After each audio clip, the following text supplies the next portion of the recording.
बच्चों, कैसे हैं आप सभी। आई होप आप लोग अच्छे होंगे। और जैसा कि आप सभी को पता है कि हमने लास्ट डेज में चैप्टर नंबर 9 जो कि हमारा फ्रिक्शन था वो हमारा कंप्लीट हो गया है। और आज मैं आप सभी के लिए एक न्यू चैप्टर के साथ आई हूँ जो कि चैप्टर नंबर हमारा 10 और जिसका नाम है साउंड। ओके, आज हम वो पढ़ेंगे। तो इससे पहले कि हम अपना चैप्टर स्टार्ट करें, प्लीज आप अपनी नोट कॉपी अपना पेन से लेकर बैठिए। क्यों? क्योंकि जो हमने यहाँ पे लिखा है वो आपको अपनी कॉपी में नोट डाउन करना है। ठीक है, तो बिना टाइम वेस्ट करे बहुत जल्दी हम स्टार्ट करते हैं हमारा टॉपिक। Okay, sound. साउंड क्या होता है बच्चों? Sound is a type of energy. देखिए, साउंड को हिंदी में तो हम ध्वनि बोलते हैं, है ना। अगर आपसे कोई हिंदी मीनिंग पूछे साउंड को तो क्या बोलते हैं? ध्वनि। ध्वनि नहीं, ध्वनि।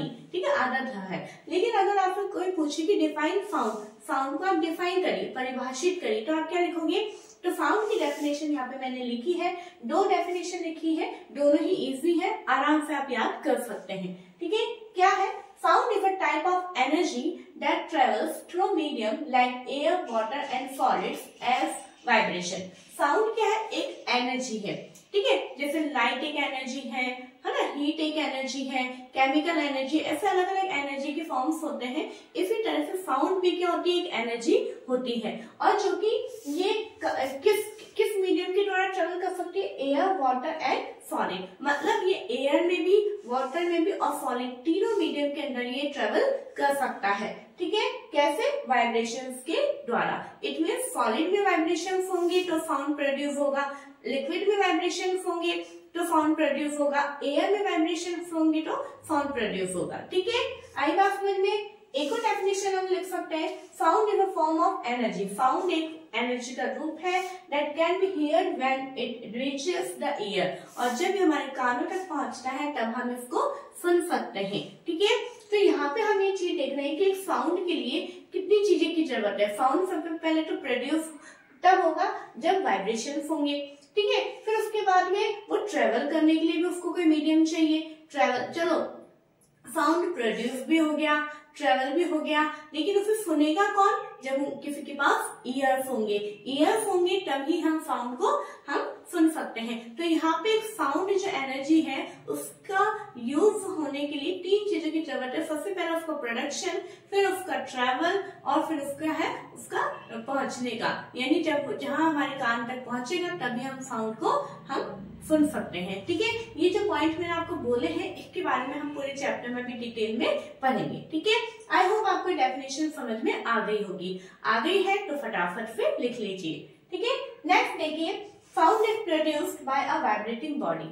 साउंड जो है प्रोड्यूस कैसे होगा, है ना। अभी जैसे कि साउंड जो है जब कोई भी ऑब्जेक्ट को हम स्ट्राइक करते हैं यानी उसको हिट करते हैं तो क्या होता है? उसमें से वाइब्रेशन जनरेट होते हैं। जैसे कि फॉर एग्जांपल कि आप एक बर्तन ले सकते हैं, अपनी प्लेट या थाली आप ले सकते हैं मेटल की, और उसके ऊपर आप मेटल से जब आप उसको स्ट्राइक करेंगे तो आप देखेंगे कि उसमें से क्या निकल रही है? वाइब्रेशन, यानी हिंदी में कंपन निकल रहा है और उसके द्वारा उसमें से साउंड प्रोड्यूस हो रहा है। जैसे कई बार हमारे हाथ से गलती से बर्तन नीचे गिर जाता है तो बहुत तेज आवाज होती है, साउंड प्रोड्यूस होता है। क्यों? क्योंकि जो वो बर्तन है उसमें से क्या निकल रहे हैं? उसमें से वाइब्रेशंस निकल रहे हैं, है ना। ऐसे आप देखते हैं स्कूल के अंदर जो हमारी बैल होती है, आजकल तो इलेक्ट्रिक बैल हो गई है, लेकिन पहले के समय में जब हैंड वाली जो बैल होती थी उसमें जब वो हमर से उसको स्ट्राइक किया जाता था तो उसमें से वाइब्रेशंस निकलती थी और तब वो जो साउंड निकलता था तब हम समझते थे कि हमारी छुट्टी हो गई है या हमारा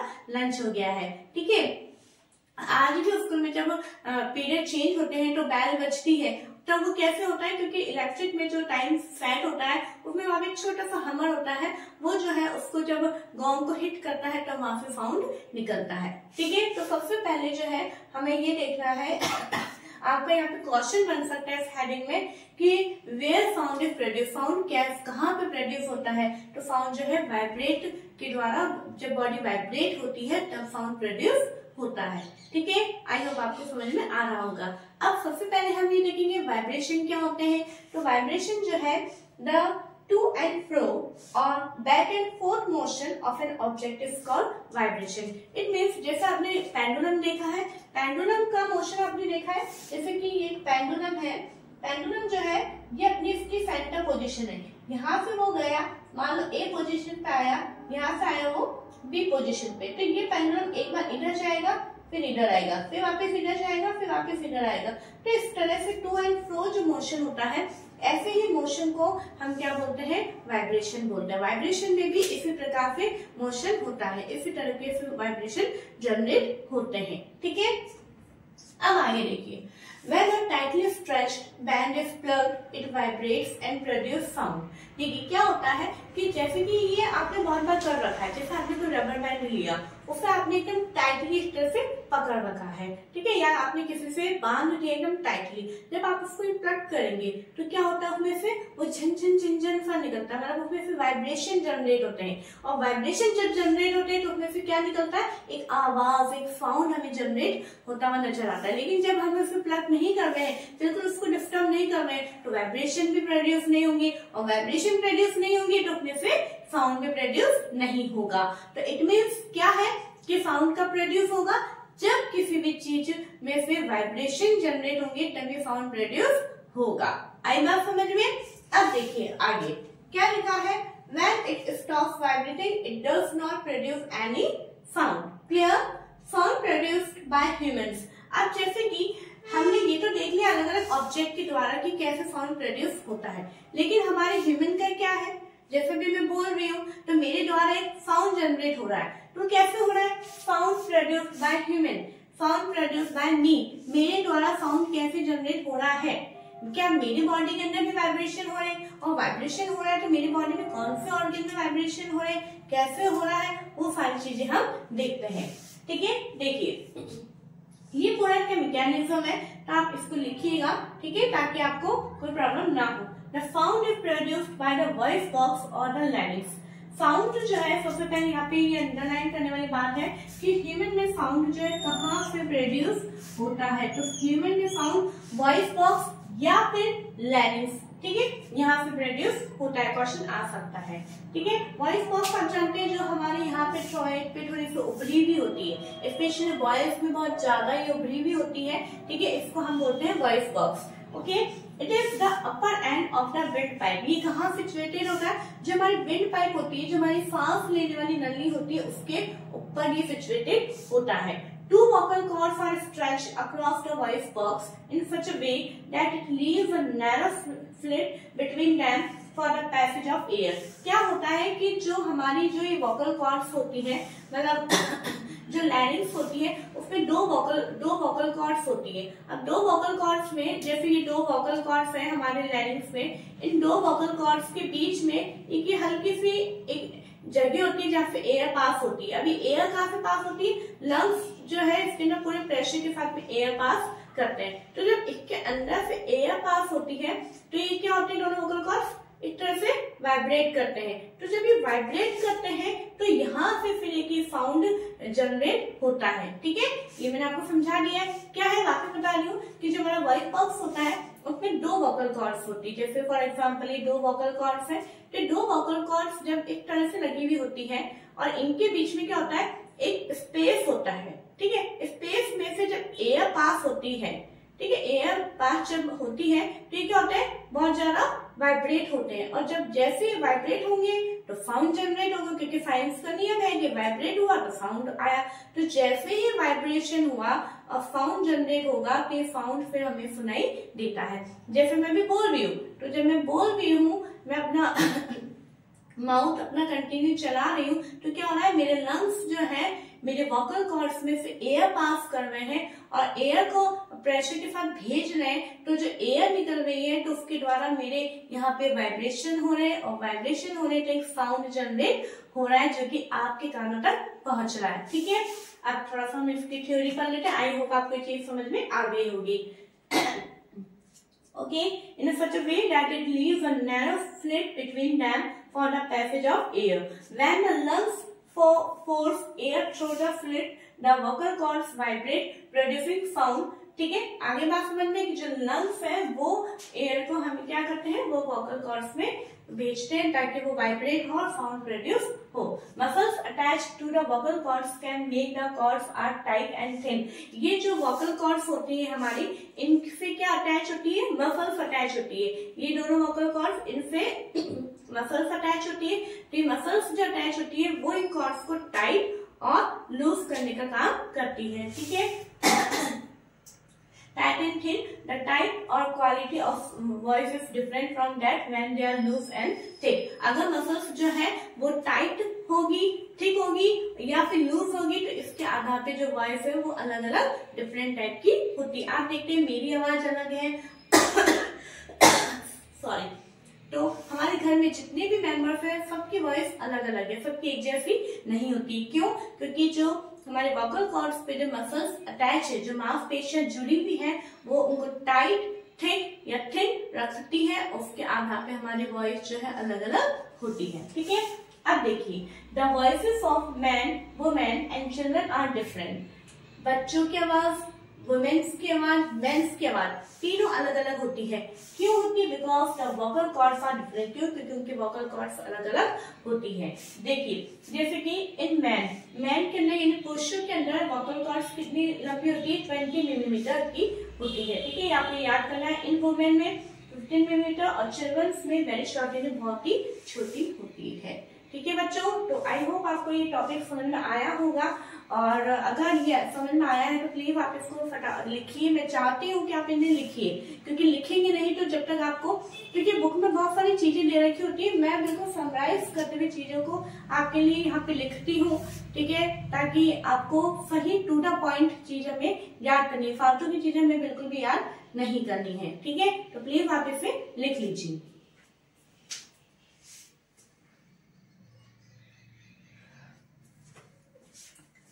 ओके बच्चों, तो अगर आपको वीडियो अच्छी लगी है तो प्लीज वीडियो को लाइक करें, शेयर करें, सब्सक्राइब करें। Thank you.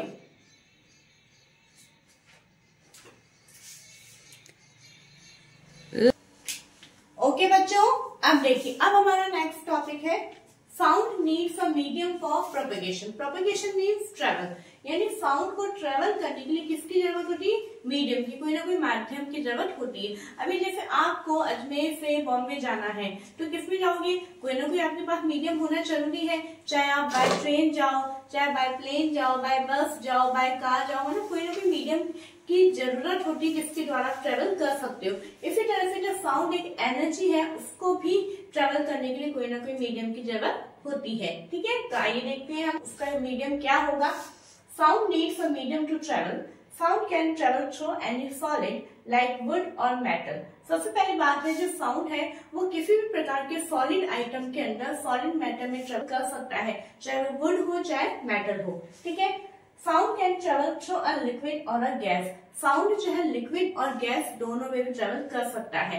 देखिए, इसकी बहुत सारी एक्टिविटीज है आपकी बुक में, जैसे कि एक पाइप लिया मेटल का, रोड ली और एक बच्चे ने एक तरफ उससे आवाज निकाला है और दूसरे बच्चे ने कान पे रखा है तो उसको वो उसके द्वारा आवाज सुनाई दे रही है। जैसे कि फॉर एग्जाम्पल, अगर मैंने यहाँ पे आवाज कर रही हूँ तो यहाँ वाला जो बच्चा उसको पूरा इस तरह से कान लगाता है तो उसको वो आवाज सुनाई देती है। ठीक है, ऐसे वाटर के अंदर भी होता है कि जब हमने एक बीकर लिया, उसके अंदर पानी ऐड किया और उसके अंदर हमने एक हाथ से बैल को रखा है पानी के अंदर और कान हमने बिल्कुल उसके अंदर ही लगा के रखा है, और जब बैल को हम बजा रहे हैं, शेक कर रहे हैं, तो उसकी जो आवाज है वो पानी के माध्यम से हमारे कानों तक पहुंच रही है। ठीक है, और जो एयर है तो एयर में आप देखते हैं कि आप घर पे बैठे हैं लेकिन चारों तरफ और भी दूर कहीं आवाज हो रही होती है तो वो भी हमारे तक पहुंचती है। वो कैसे? एयर के द्वारा। ठीक है, तो हमारे आपको ध्यान में रखना है कि जो साउंड है वो air, liquid and gas solid in तीनों में ट्रेवल कर सकता है। लेकिन साउंड जो है, the sound can not travel through a vacuum, परंतु जो साउंड है वो वैक्यूम में ट्रेवल नहीं कर सकता। ठीक है, वैक्यूम को हम हिंदी में क्या बोलते हैं मैं बताना चाहूंगी, निर्वात। ठीक है, वैक्यूम को हम निर्वात बोलते हैं। अब वैक्यूम क्या होता है, आइए मैंने उसकी भी डेफिनेशन लिखी है। When air has been removed completely from a vessel, जब कोई भी वेसल है यानी कोई भी स्पेस हो गया, कोई बर्तन हो गया, उसमें से अगर हमने एयर को पूरी तरीके से रिमूव कर दिया। अभी देखिए, जैसे कि मान लो मेरे पास खाली ग्लास है ना, मैं उसको कहूंगी खाली है, लेकिन है ना। आप कहेंगे ये तो ग्लास खाली, लेकिन मैं क्या कहूंगी नहीं खाली नहीं, इसके अंदर एयर है। लेकिन अगर मैंने उस ग्लास में से, उस वेसल में से एयर को भी निकाल लिया, ठीक है, तो वो जो जगह है, वो जो ग्लास, उसको हम क्या बोलेंगे, वैक्यूम बोलेंगे। इट मीन्स जो साउंड है वो वैक्यूम में ट्रेवल नहीं करता, मतलब उसको ट्रेवल करने के लिए कुछ ना कुछ मैटर, कुछ ना कुछ पार्टिकल्स की नीड होती है, ठीक है। अब देखिए नेक्स्ट टॉपिक है हमारा We hear sound through our ears, ठीक है। हमने देख लिया कि साउंड कैसे जनरेट होता है, साउंड वाइब्रेशन के द्वारा प्रोड्यूस होता है। हमने ये भी देखा कि साउंड को प्रोपेगेट होने के लिए मीडियम की नीड होती है। अब साउंड जनरेट भी हो गया, साउंड ट्रेवल भी हो गया, अब साउंड को सुनाई कैसे देंगे, ईयर के द्वारा, ठीक है। We hear sound through our ears, हम कानों की मदद से, कानों के द्वारा हम आवाज को सुन पाते हैं। कैसे सुन पाते हैं, तो यहाँ पे ईयर का छोटा सा मैकेनिज्म है वो हम देखेंगे। देखिए the shape of the outer part of the year is like a funnel. जो हमारा ईयर का जो बाहरी जो शेप होता है, आउटर जो शेप होता है, वो कैसा होता है, फनल। फनल क्या होता है, जैसे कि साइंस की लैंग्वेज में जैसे हम देखते हैं कीप होती है, जिसके द्वारा आप एक बॉटल के अंदर कुछ आपको लिक्विड फिल करना होता है, तो इस तरह की कीप होती है, तो इस कीप को साइंस में फनल बोला जाता है। तो इसी तरीके से जैसे ये तो हमारी हो गई कैनाल, और इस तरह से बाहर से निकला हुआ है ये, ठीक है, ये हमारा हो गया ईयर, ये आउटर पार्ट हो गया। तो इस तरह से फनल लाइक स्ट्रक्चर होती है। When sound enters it, जब साउंड इसके अंदर एंटर होता है, it travels down, तो क्या होगा, ये साउंड अंदर की तरफ एंटर करेगा, and the canal at the end of which there is a thin stretch membrane, ठीक है। और जहाँ पे ये साउंड जैसे जनरेट होता है, यहाँ पे ये साउंड एंटर होके अंदर की तरफ एंटर होता है, कैनाल तक पहुंचता है, कैनाल, फिर यहाँ पे एक पतली सी झिल्ली होती है, एक थिन मेम्ब्रेन होता है, यहाँ पे स्ट्राइक करता है, और इस थिन मेम्ब्रेन को हम क्या बोलते हैं, ईयर ड्रम बोलते हैं। क्या बोलते हैं, it is called the ear drum, ठीक है। क्या हुआ, सबसे पहले कहाँ पहुंचा, एंटर हो रहा है हमारा आउटर पार्ट में, आउटर पार्ट से हमारे कैनाल में, क्या कैनाल से हमारे ईयर ड्रम तक पहुंचता है, ठीक है। आप यहाँ पे लिख सकते हैं आउटर पार्ट को, आप नंबर 1 लिखिए। नंबर 1 कहाँ आता है, हमारा साउंड सबसे पहले कहाँ आता है, आउटर पार्ट में आता है। उसके बाद में फिर ये कैनाल के द्वारा, कैनाल जो है उसके द्वारा आता है कहाँ पे, ईयर ड्रम तक, ठीक है। Sorry, sound vibrations make the ear drum vibrate, और जैसे ही साउंड तक पहुंचता है, तो जो ईयर ड्रम है, ये जो पतली सी झिल्ली है, ये क्या करती है, एकदम वाइब्रेट करती है। तो वाइब्रेट करती है, the ear drum sends vibration to the inner year.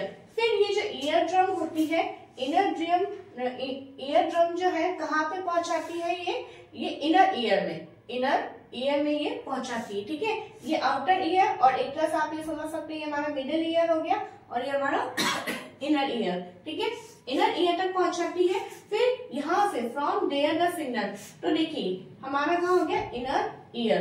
तो इनर ईयर को हम नंबर करेंगे, ये 3rd नंबर हो गया, और ये हमारा 4 नंबर। आपको सीक्वेंस में याद करने के लिए नंबर डाल दिया, ठीक है। From there the signal goes to the brain, और फिर यहाँ से सिग्नल कहाँ जाते हैं, हमारे ब्रेन में जाते हैं। क्यों, क्योंकि आपको पता है कि सारी चीजें जो है हमारे ब्रेन ही हमें आइडेंटिफाई करवाता है कि आवाज कैसी है। अभी जैसे हम देखते भी हैं, तो वो भी हमारा मैसेज ब्रेन में जाता है, वहां से फिर हमें सिग्नल मिलता है कि सामने जो चीजें नजर आ रही है वो क्या है, ठीक है। आई होप आपको ये सारी चीजें समझ में आ गई होगी। तो सबसे पहले हमारा जो साउंड है वो कहाँ आता है, आउटर ईयर, वहां से कैनाल, कैनाल से ईयर ड्रम से इनर ईयर से ब्रेन, ठीक है। इस तरह से आप याद कर सकते हैं। ब्रेन को आप नंबर 5 लिख लीजिएगा, ठीक है। आई होप आपको ये ईयर का मैकेनिज्म समझ में आ गया होगा। इसी तरीके से हम साउंड को सुन पाते हैं, ठीक है। अब देखिए कुछ हमारे टेक्निकल टर्म्स हैं। फर्स्ट हमारा ऑसिलेटरी मोशन। ऑसिलेटरी मोशन क्या होता है, the motion of vibration is also called oscillatory motion. यानी जो हमारा वाइब्रेशन का जो मोशन हमने देखा था अभी थोड़ी देर पहले, तो वाइब्रेशन का मोशन ही क्या कहलाता है, ऑसिलेटरी मोशन कहलाता है ना। आपने जो प्रीवियस क्लासेस में देखा था, जो पेंडुलम का मोशन है वो कैसा मोशन है, हमारा ऑसिलेटरी मोशन कहलाता है, ठीक है। क्या है ये, नेक्स्ट टर्म है हमारा फ्रीक्वेंसी। फ्रीक्वेंसी क्या होता है, द नंबर ऑफ ऑसिलेशंस पर second is called the frequency of oscillation. It means, देखिए क्या होता है कि जैसे यहाँ पे ये कोई साउंड जनरेट हो रहा है, ठीक है।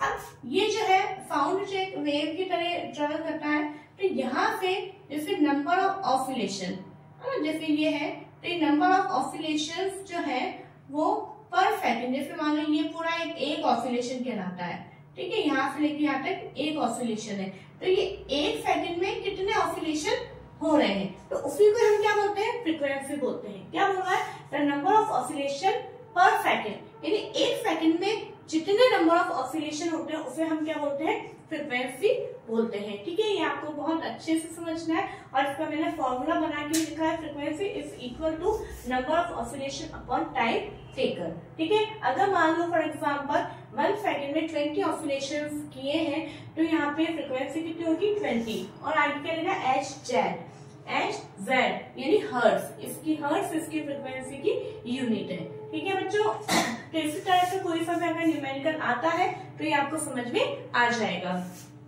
ओके, नेक्स्ट टॉपिक है हमारा amplitude and frequency are two important properties of any sound. ये आपको पूरा अच्छे से समझ में आना चाहिए कि जो साउंड उसकी कितनी इंपॉर्टेंट प्रॉपर्टीज है, 2। कौन कौन सी, एम्पलीट्यूड एंड फ्रीक्वेंसी। फ्रीक्वेंसी क्या होता है वो हमने समझ लिया है। नेक्स्ट है हमारा एम्पलीट्यूड। तो एम्पलीट्यूड क्या होता है, देखिए, it is a measure of the maximum disturbance in the medium through which a wave travels. Amplitude बच्चों को होता है, जैसे मैंने ये बताया, जैसे कि अगर आप देखते हैं कभी आप पानी के पास में गए हो और आपने उस पानी के अंदर कोई पत्थर फेंका हो, कंकड़ वगैरह छोटा सा भी फेंका हो, तो जहाँ पे वो जाके गिरता है उसके कुछ दूर तक क्या होती है, पानी की वेव्स बन जाती है। तो ठीक है, तो यही बात है, यही होता है एम्पलीट्यूड, यानी जहाँ पे साउंड प्रोड्यूस हो रहा है सॉरी, जहाँ पे साउंड प्रोड्यूस हो रहा है, तो जितना मैक्सिमम डिस्टेंस होता है एक मीडियम का, जहाँ पे जितनी वेव्स पहुंचती है, वही उसका एम्पलीट्यूड कहलाता है। जैसे मान लो यहाँ से साउंड प्रोड्यूस हो रहा है, ठीक है, और जो है यहाँ तक, इतने एरिया तक जो है मतलब वेव ट्रेवल हुई है, तो ये इसका क्या कहलाता है, एम्पलीट्यूड। क्या कहलाता है, एम्पलीट्यूड। आई होप आपको ये चीज समझ में आ गई होगी। ठीक है, तो आपको ये चीज अच्छे से याद होनी चाहिए कि साउंड की कितनी प्रॉपर्टीज है, 2 प्रॉपर्टीज है। कौन कौन सी, एम्पलीट्यूड एंड फ्रीक्वेंसी। ओके बच्चों, सारी डेफिनेशन, एम्पलीट्यूड की डेफिनेशन आपके बुक में नहीं है, लेकिन मैंने आपको समझाने के लिए यहाँ पे डेफिनेशन लिखी है, तो मैं ये चाहूंगी कि आप भी लिखिए। ओके, तो फटाफट से आप इसका स्क्रीनशॉट ले लीजिए ताकि आने वाले टॉपिक्स को हम जल्दी से कवर कर सकें। लीजिए,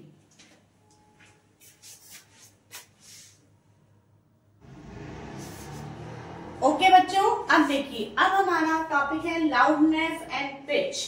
क्या होता है ये, the loudness of sound depends on it's amplitude. जो साउंड की जो लाउडनेस है, यानी कितना तेज होगा कितना कम होगा, वो किसके ऊपर डिपेंड करता है, उसकी एम्पलीट्यूड के ऊपर। ठीक है, when amplitude is large then sound produces loud. अगर एम्पलीट्यूड लार्ज होगी तो उसका साउंड भी कैसा होगा, लार्ज ही, यानी लाउड प्रोड्यूस होगा। ठीक है, when amplitude small then sound is feeble. अगर एम्पलीट्यूड स्मॉल होगा तो उसका साउंड भी कैसा होगा, कम ही होगा। ओके, अब देखिए यहाँ पे क्या है, मैंने कुछ इस तरह से एरो वगैरह बना के लिखा है ताकि आपको आसानी से चीज समझ में आ जाएगी।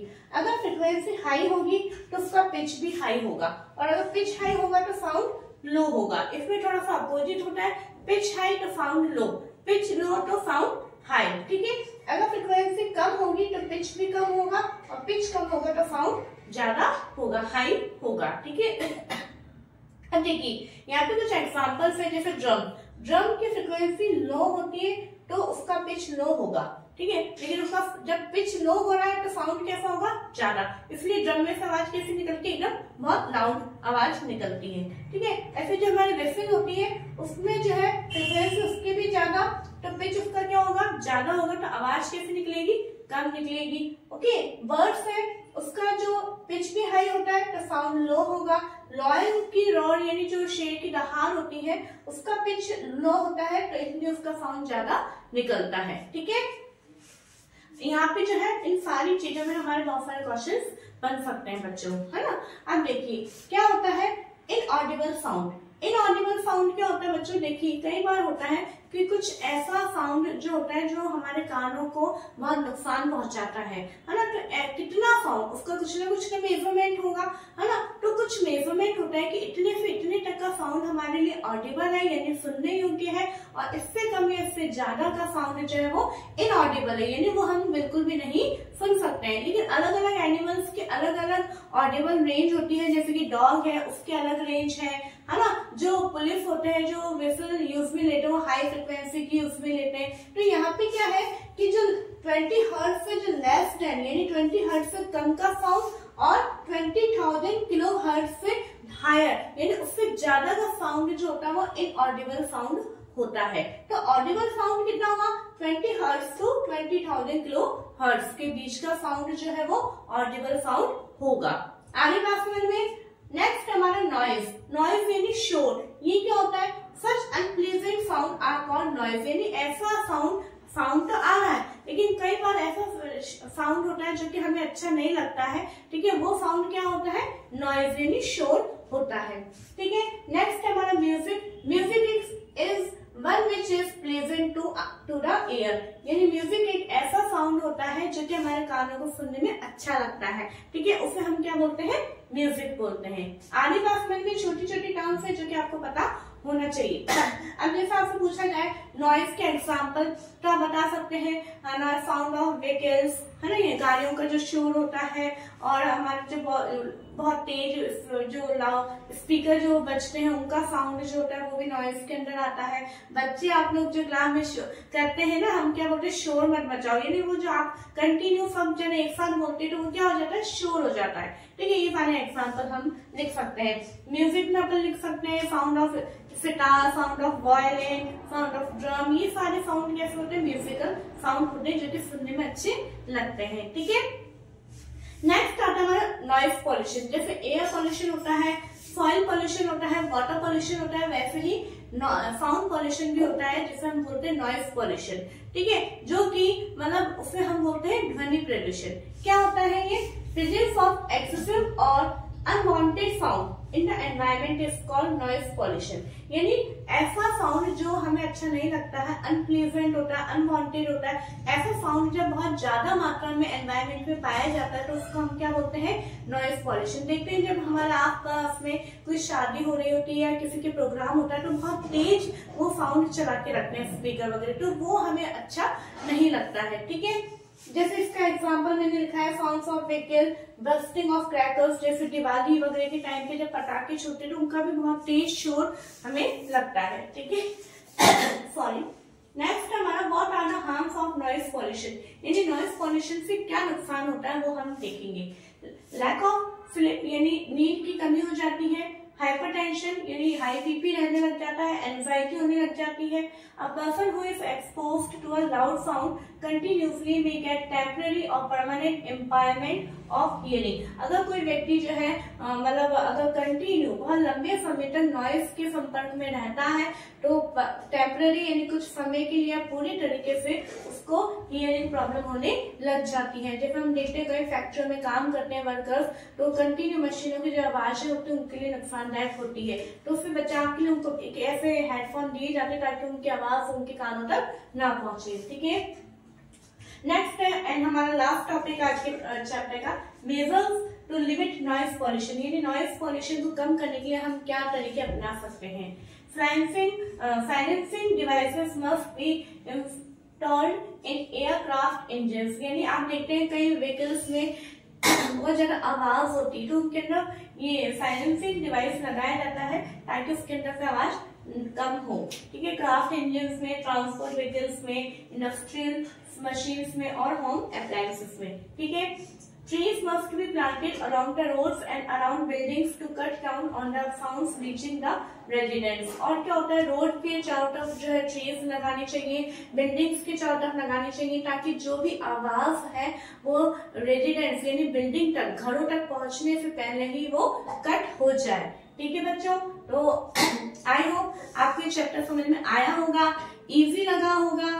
थोड़ा सा टफ लगता है, फिजिक्स का चैप्टर है, लेकिन आई होप मैंने बहुत कोशिश करी कि आसान तरीके से आपको सारी चीजें प्रोवाइड करवा सकूं। अगर ये वीडियो अच्छी लग रही है तो प्लीज आप वीडियो को लाइक करें, शेयर करें, सब्सक्राइब करें। Thank you.